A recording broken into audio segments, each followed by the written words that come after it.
하나님의 말씀 보겠습니다. 오늘 우리에게 주시는 하나님의 말씀은 데살로니가전서 2장 1절에서 8절 말씀입니다.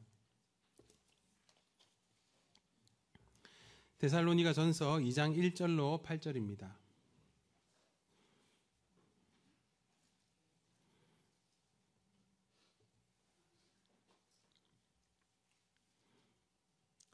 제가 한 절, 여러분들 한 절, 한 절씩 교독하겠습니다. 형제자매 여러분, 우리가 여러분을 찾아간 것이 헛되지 않은 줄을 여러분이 알고 있습니다.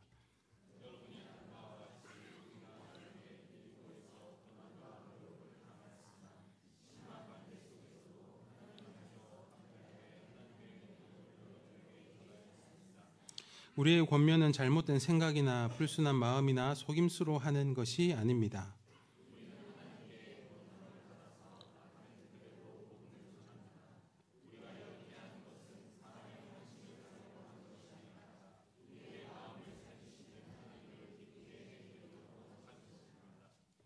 여러분이 아는 대로 우리는 어느 때든지 아첨하는 말을 한 일이 없고 구실을 꾸며서 탐욕을 부린 일도 없습니다.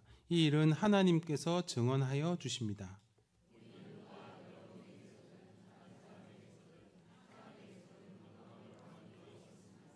물론 우리는 그리스도의 사도로서 권위를 주장할 수도 있었습니다. 그러나 우리는 여러분 가운데서 마치 어머니가 자기 자녀를 돌보듯이 유순하게 처신하였습니다.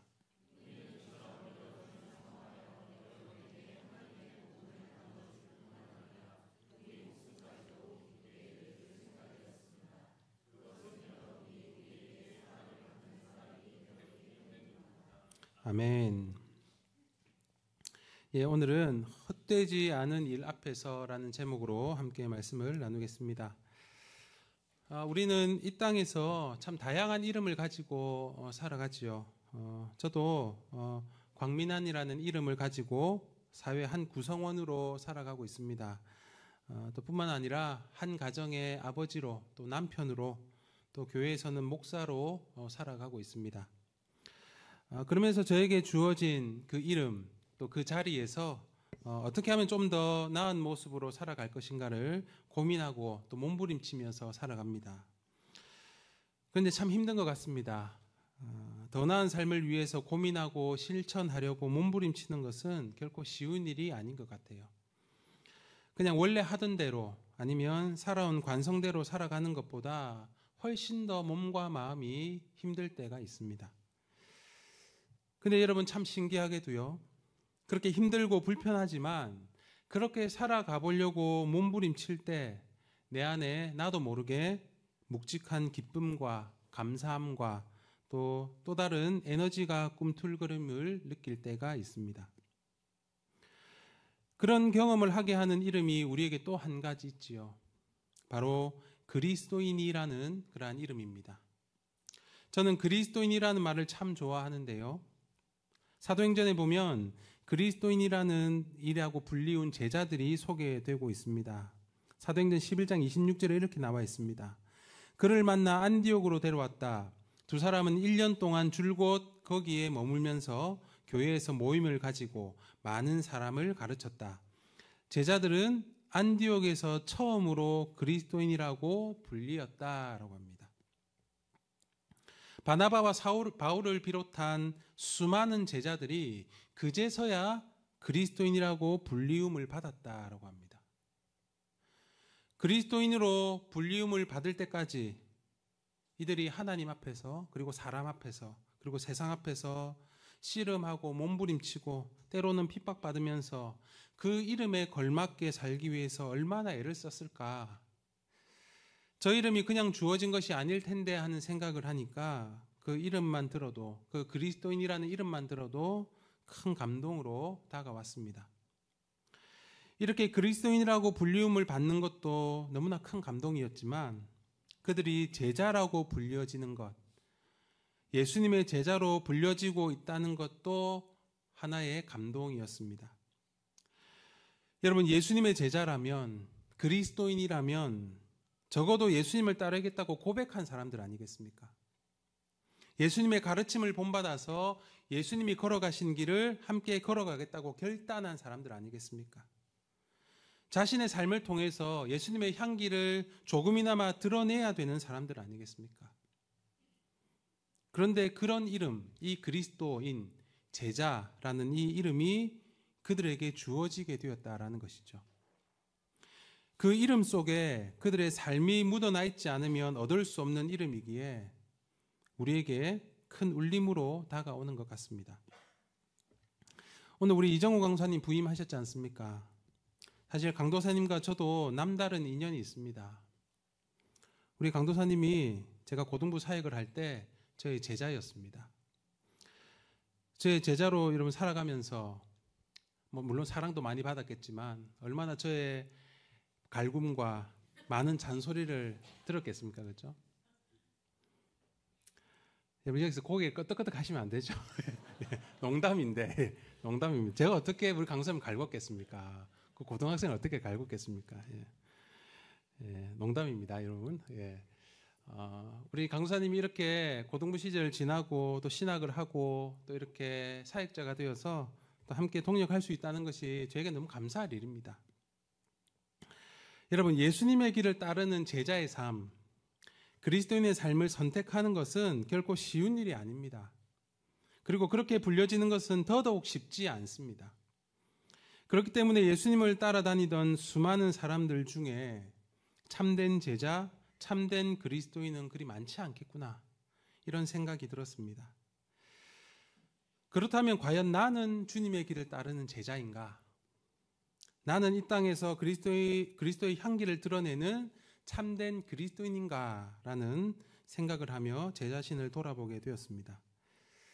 오늘 이 시간을 통해서 예수님의 제자로 또 그리스도인이라는 이름을 가지고 살아가는 저와 여러분들의 삶을 돌아보는 그런 복된 시간 되기를 간절히 바랍니다.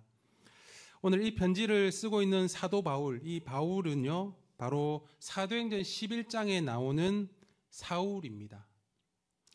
바울이라는 인물에 대해서 우리는 조금도 망설이지 않고 그는 예수님의 제자였다, 그는 진정한 그리스도인이었다라고 말할 수 있을 것 같아요. 의심의 여지가 없어 보입니다. 세상의 많은 사람들이 아마 이런 사람들을 보고 참된 그리스도인이다라고 그렇게 부르지 않을까 생각합니다. 그래서 저는 오늘 이 말씀을 묵상하면서 그렇게 주님의 제자로 이 땅에 그리스도인으로 살아갔던 사도 바울의 교회를 향한, 그리고 복음을 향한 그 태도와 마음가짐을 살펴보게 되었습니다. 이 말씀은 데살로니가 교회를 향한 바울의 편지이지요. 특별히 데살로니가 교회를 향한 바울의 사역과 헌신의 모습이 잘 담겨 있는 내용입니다. 데살로니가 교회를 향한 사도 바울의 헌신은 참으로 아름답고 대단했습니다. 누가 그런 말씀을 하시더라고요. 정말 대단한 삶을 사셨던 분들, 그런 삶을 감히 따라갈 수 없는 그러한 분을 보면서 우리는 저분을 존경할 대상이지 본받을 대상이라고 하지 않는다, 이렇게 이야기를 하시더라고요. 약간 사도 바울이 그런 느낌이 아닐까 생각합니다. 존경할 만하지만 본받을 수 없는, 따라갈 수 없는 그런 헌신을 보여줬던 사람이 사도 바울인 것 같습니다. 바울의 이 헌신적인 모습의 원동력은 무엇이었을까요? 어디에서 이런 힘이 나왔겠습니까? 교회와 성도들을 향한 바울의 정말 애정어린 마음에서 시작된 것일까요? 물론 그런 마음이 있어야 됩니다. 당연히 그런 마음에서 시작이 되어야 됩니다. 하지만 그것으로 설명하기에는 부족한 것 같습니다.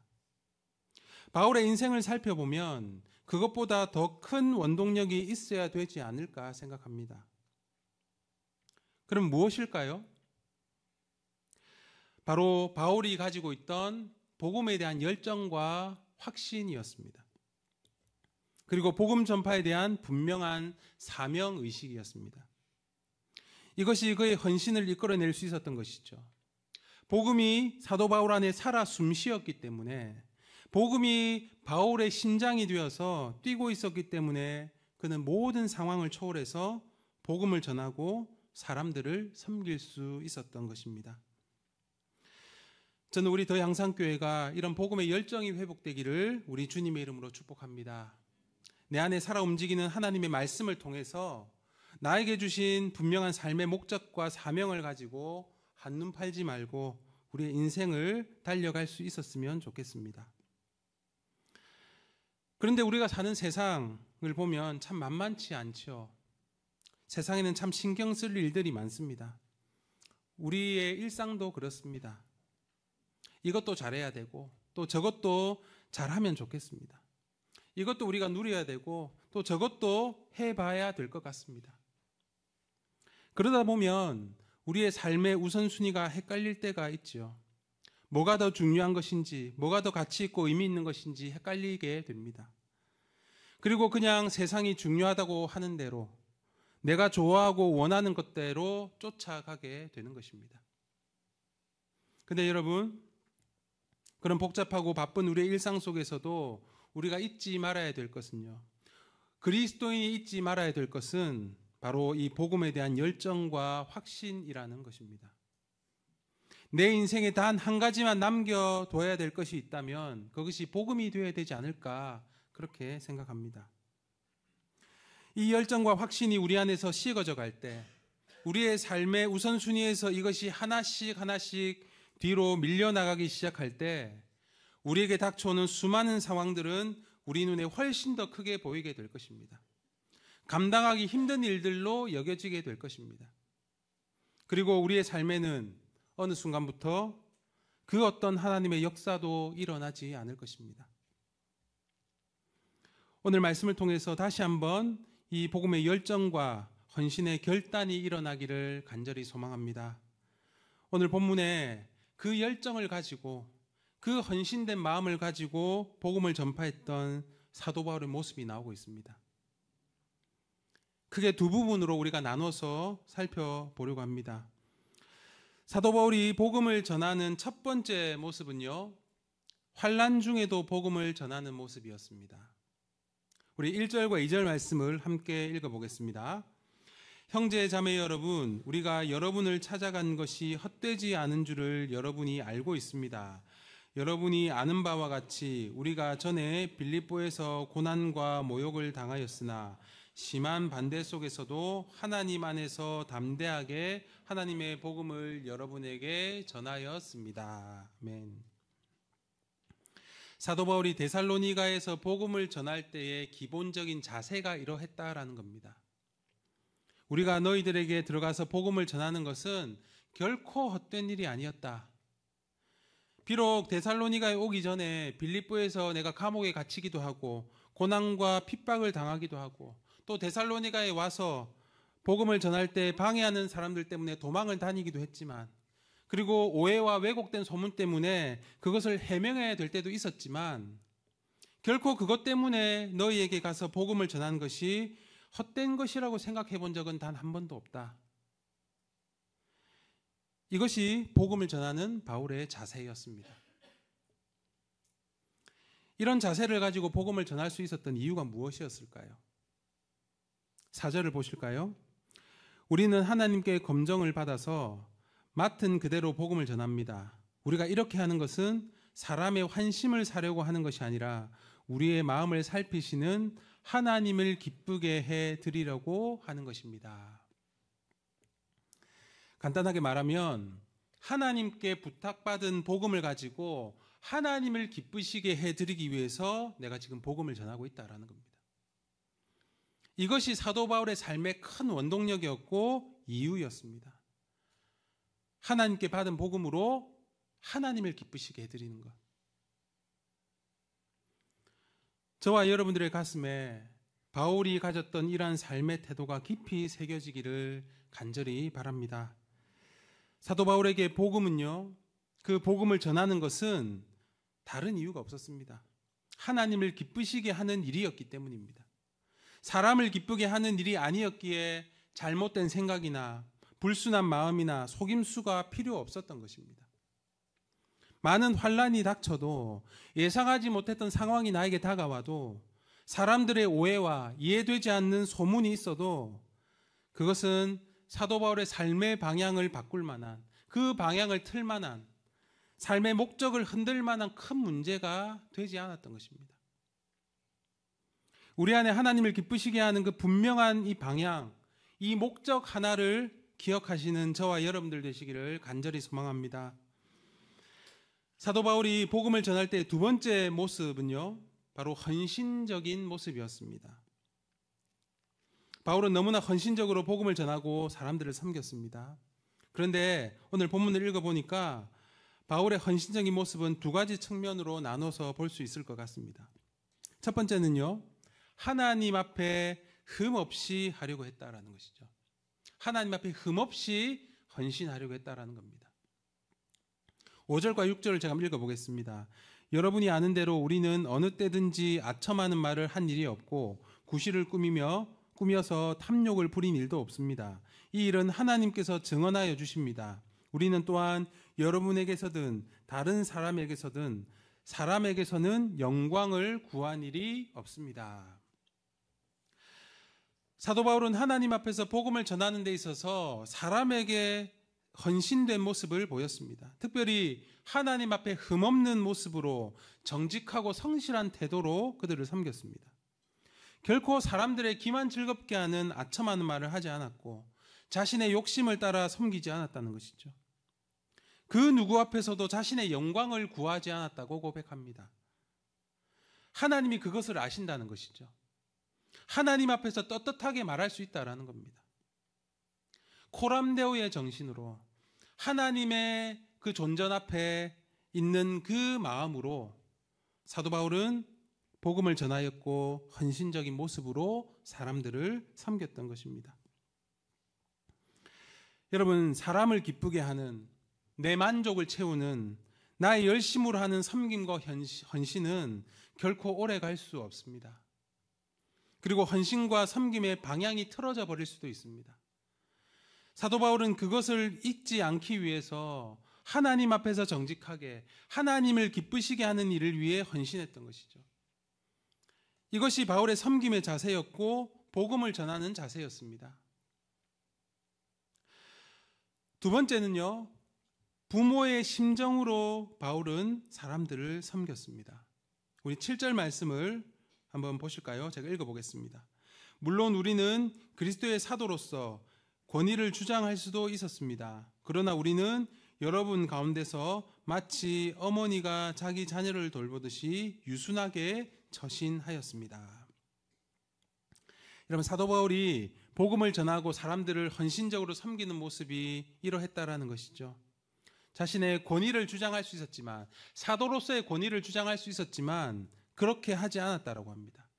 이 말은 사도의 권위나 리더의 권위를 내려놓았다라는 것이 아니라 권위의식을 내려놓았다라는 것이죠. 좀 더 낮은 자세에서 그들의 영혼 구원을 위해서 힘썼다라는 겁니다. 그것을 여러분 어떻게 묘사하고 있습니까? 어떻게 표현하고 있습니까? 어머니가 자기 자녀를 돌보는 것처럼 유순하게 처신했다라고 합니다. 아기를 돌보는 어머니처럼 헌신했다라는 것이죠. 우리가 읽지 않았지만 2장 11절에 보면 이렇게 말하고 있습니다. 여러분이 아는 바와 같이 아버지가 자기 자녀에게 하듯이 우리는 여러분 하나하나를 대합니다. 아버지처럼 너희를 권면하고 위로하고 그렇게 섬겼다라는 것입니다. 여러분, 부모의 자녀를 향한 자세는 어떻습니까? 헌신적이지 않습니까? 조건이 없죠. 아마 모든 부모의 마음은 자신의 목숨을 내어주기에 아깝지 않다고 생각할 겁니다. 어찌 보면 그것이 하나님께서 우리에게 부탁하신 부모의 자리입니다. 저도 두 자녀를 키우고 있지만 참 쉽지 않은 것 같습니다. 물론 아이들이 주는 기쁨도 너무나 많습니다. 저의 아이들이 태어났을 때 그 아이들을 보면서 참 신기하기도 하고 참 감사하고 기뻤습니다. 얼마나 이쁘고 사랑스러웠겠습니까? 많은 분들이 축하해 주시고 너무나 기뻐해 주셨어요. 아직도 기억이 나는 한 집사님이 있습니다. 어떤 집사님께서 너무나 궁금하셨는지 저를 찾아와가지고 제 손을 잡으시면서 진심을 담아서 저에게 이렇게 말씀하셨어요. 목사님, 너무 축하드립니다. 우리 오놈이 누구 닮았어요? 이렇게 물어보시는 겁니다. 저도 얼떨결에 아무 생각 없이 저를 닮은 것 같기도 한데 뭐 이렇게 이야기를 했습니다. 그러니까 이 집사님이 제 손을 놓으시면서 이해할 수 없는 표정으로 네, 목사님 기도할게요. 이렇게 이야기를 하시는 거예요. 그리고 그냥 가셨습니다. 네. 이 집사님이 뭘 기도하시겠다는 건지, 날 닮지 않기를 기도하시겠다는 건지, 나도 그렇게 기도해야 되는 건지 아무런 답이 없이 그냥 가셨습니다. 여러분, 자녀를 주신 것은 참 기쁘고 감사한 일입니다. 하지만 자녀를 양육하는 것은 어려움과 위기의 연속이죠. 아이가 갓난아기일 때는 그 나름대로 어려움이 있습니다. 또 말을 알아듣고 자기 고집이 생기면 또 그 나름대로의 고충이 있죠. 사춘기가 되면 말할 것도 없습니다. 하지만 부모는 어떻습니까? 여전히 헌신적입니다. 저 애들이 내 자식만 아니면 하면서 한숨을 내쉴 때도 있지만 내 자식이기 때문에 부모는 헌신적으로 그들을 양육하는 것입니다. 저는 이런 부모의 헌신된 모습을 생각하면서 참 많은 것들이 생각나고 깨달아지게 되었습니다. 하나님 아버지의 마음을 조금씩 알아가게 되었습니다. 바울에게도 이러한 마음이 있지 않았을까 생각합니다. 자신의 권위적인 모습을 내려놓을 만큼, 그리고 자식을 품고 키우는 심정으로 섬길 만큼 바울에게는 이 복음이 너무나 중요했던 것이죠. 그래서 여러분 8절을 한번 보십시오. 우리는 이처럼 여러분을 사모하여 여러분에게 하나님의 복음을 나누어 줄 뿐만 아니라 우리 목숨까지도 기쁘게 내줄 생각이었습니다. 그것은 여러분이 우리에게 사랑을 받는 사람이 되었기 때문입니다. 여러분, 사도 바울의 복음을 전파하는 기본적인 자세는 너희들에게 하나님의 복음을 전하는 것이 결코 헛되지 않다라는 것이었습니다. 그래서 8절 말씀처럼 내가 너희에게 복음을 전하는 것뿐만 아니라 내가 그것을 위해 목숨까지도 내어줄 생각이 있다라고 말하는 것이죠. 사랑하는 우리 더양상가족 여러분, 사도 바울은 그 누구도 부인할 수 없는 그리스도인이었습니다. 바울의 이름 앞에 붙는 너무나 다양하고 화려한 세상의 수식어들이 있었지만 정작 이 바울은 그리스도인이라는 그 한마디에, 그 한 단어에 자신의 삶을 담아서 표현하고 그것을 살아내었던 사람이었습니다. 그러한 바울의 중심에, 그 바울의 심장에 여러분 복음이 있었습니다. 복음 전파에 힘썼고 영혼을 살리는 일에 힘을 썼습니다. 여러분, 사도 바울과 같이 복음의 능력을 믿고 많은 영혼들에게 복음을 전하는 저와 여러분들 되기를 우리 주님의 이름으로 축복합니다. 우리 더양상교회가 그런 교회 되었으면 좋겠습니다.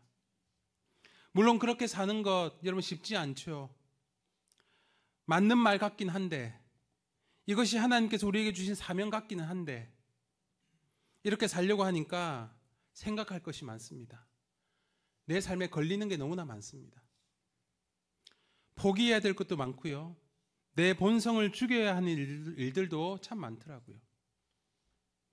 때로는 내 삶이 말할 수 없는 고통 가운데 있어서 다른 곳에는 눈조차 돌릴 수 없는 상황이 나에게 있을 때도 있습니다. 나도 죽겠는데 무슨 복음을 전하냐 라고 생각할 때도 있습니다. 내가 복음의 능력을 경험한 삶을 살지 못하고 있어서, 내가 그리스도인으로 제대로 된 삶을 살지 못하고 있어서 내가 더 용기 있게 복음을 전하지 못할 때도 있습니다. 사람들을 헌신적으로 섬기기에는 여전히 내 목이 꼿꼿이 곧아있고 내 안에 미움과 시기가 가득해 있어서 내가 그렇게 섬기지 못할 때가 있습니다. 하지만 여러분 기억하십시오. 그런 이유들로 인해서 우리의 삶에 복음이 밀려나기 시작한다면, 복음의 열정과 확신이 식어가기 시작한다면 우리는 그 어디에서도 우리의 인생의 해답을 찾을 수 없을 것입니다. 우리가 복음의 열정을 가지고 복음을 전하는 것은 결코 헛된 일이 아닙니다. 아니, 그것이 우리의 삶의 정확한 방향이라는 것을 기억하는 우리 모두가 되었으면 좋겠습니다. 복음의 능력을 경험하고 복음을 전하는 것, 영혼을 섬기는 것은 우리가 전부 다 길거리에 나가서 많은 사람들에게 복음을 전하는 것, 그것만 이야기하는 것이 아니죠. 우리에게 주신 그 복음을 가슴에 품고 복음에 대한 확신을 가지고 내가 있는 자리에서 그 복음이 살아 움직일 수 있도록 살아내는 것을 말합니다. 나를 어떤 자리에 갖다 놓아도, 내가 어떤 자리에 있더라도 그리스도인이라는 그 한마디로, 그 하나의 이름으로 내 인생을 담아서 표현해 낼 수 있어야 한다는 것입니다.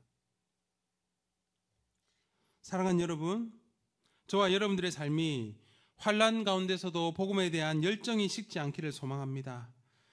정말 부모가 자녀를 양육하는 것과 같은 헌신적인 모습으로 복음을 품고 세상으로 나아가시고 교회와 목장을 섬기시고 이웃과 가족을 섬기는 저와 여러분들 되기를 간절히 소망합니다. 그리고 그 일을 위해서 용기를 내어서 달려가는 우리 더향상교회가 되기를 우리 주님의 이름으로 축복합니다. 말씀을 맺습니다. 유명한 신학자요 목회자인 미국의 볼드윈 박사가 이런 말을 남겼습니다. 나는 20대에 여러 가지 철학과 종교를 공부했다. 그리고 이 철학과 종교에 비해서 복음은 너무 단순하다고 생각했다. 하지만 나는 30대에 내가 추구하던 철학과 종교들이 내 인생의 문제들에 대해 전혀 대답일 수 없다는 딜레마에 빠지기 시작했을 때 복음은 비로소 심오하게 나에게 다가오기 시작했다. 40대의 인생의 스트레스와 삶의 모든 문제들과 싸우면서 복음을 의지했을 때 복음은 능력으로 내게 다가왔다. 비로소 복음은 나에게 위대한 것이었다. 50대에 들어와서 내가 지금까지 쌓아놓은 모든 성취가 허무하게 느껴졌을 때 인생의 의미는 무엇이냐고 질문했다. 그때 비로소 복음은 나의 삶의 가장 소중한 것이 되었다. 60대가 되어 내 친구들이 하나둘씩 이 세상을 떠나가기 시작하는 모습을 보고 내 손에 잡고 있었던 모든 것이 하나둘씩 빠져나가기 시작했을 때에 내가 붙들고 의지할 수 있었던 것은 복음밖에 없었다. 60대의 복음은 나에게 유일한 것이었다. 더 이상 복음은 내게 단순한 것이 아니었다. 복음은 더 이상 심오한 것도 아니었다. 복음은 더 이상 위대한 것도 아니다. 복음은 더 이상 중요한 것도 아니다. 복음은 유일한 것이다. 복음 없이 나는 살지 못한다. 복음은 나의 삶의 전부다. 복음은 나의 인생이다. 사랑하는 여러분, 저와 여러분 모두가 오늘 이 말씀을 통해서 사도 바울이 보여준 이 복음의 열정을 다시 붙잡을 수 있기를 간절히 바랍니다. 바울은 감옥에서도 오해를 받는 자리에서도 사람의 평가가 아니라 하나님의 기쁨을 바라보며 복음을 전했습니다. 그래서 바울은 우리가 여러분을 찾아간 것이 헛되지 않은 줄을 여러분이 잘 알고 있습니다. 이렇게 당당하게 말할 수 있었습니다.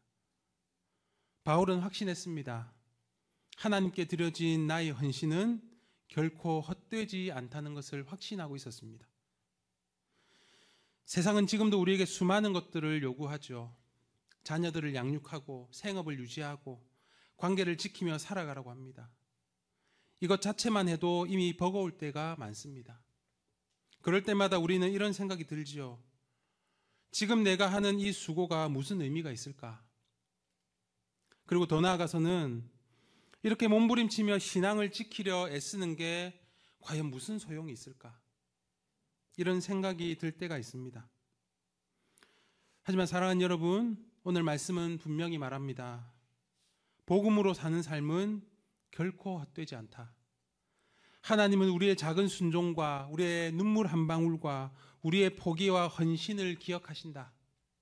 하나님께서 우리 안에 시작하신 일은 결코 헛되게 두지 않으신다. 이 사실을 기억하시는 저와 여러분들 되시기를 간절히 소망합니다. 하나님께서 우리 한 사람 한 사람에게 맡기신 그 복음의 자리가 있습니다. 그 자리가 꼭 이 설교 강단이나 선교지일 필요는 없습니다. 여러분들이 서 있는 그 일터와 가정과 학교와 목장, 바로 그곳이 복음의 자리입니다. 누군가를 위해서 기도하는 자리가 복음의 자리이고 말없이 사랑을 베푸는 그 손길이 복음의 통로입니다. 자녀에게 믿음의 본을 보이는 것이 복음의 전파이고 억울한 상황 속에서도 끝까지 믿음으로 그 자리를 지키는 것이 복음의 증언입니다. 우리가 있는 그 복음의 자리, 그 모든 순간들이 하나님께는 결코 헛되지 않을 것입니다. 저와 여러분들이 걸어가고 있는 이 믿음의 길이 결코 헛되지 않은 길임을 기억하며 살아가시길 바랍니다. 우리가 가진 복음을 부끄러워하지 마시고 복음의 열정과 확신을 가지고 그 복음을 전하며 살아가는 것이 하나님 나라에 결코 헛되지 않은 일임을 기억하는 저와 여러분들 되시기를 우리 주님의 이름으로 축복합니다. 하나님은 오늘도 저와 여러분들의 작은 헌신 속에 역사하실 것입니다. 우리의 눈물의 기도 속에 믿음의 씨앗이 뿌려지게 될 것입니다. 그리고 언젠가 하나님께서 반드시 우리에게 말씀하실 겁니다. 사랑하는 아들아, 사랑하는 딸아, 복음을 위한 너의 수고가 결코 헛되지 않았다.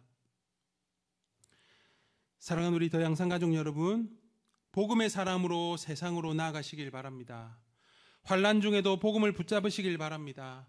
세상 속에서 복음을 부끄러워하지 마시길 바랍니다. 이번 한 주도 여러분이 서 있는 그 자리에서 그리스도인이라는 이름으로 살아가시기를 간절히 바랍니다.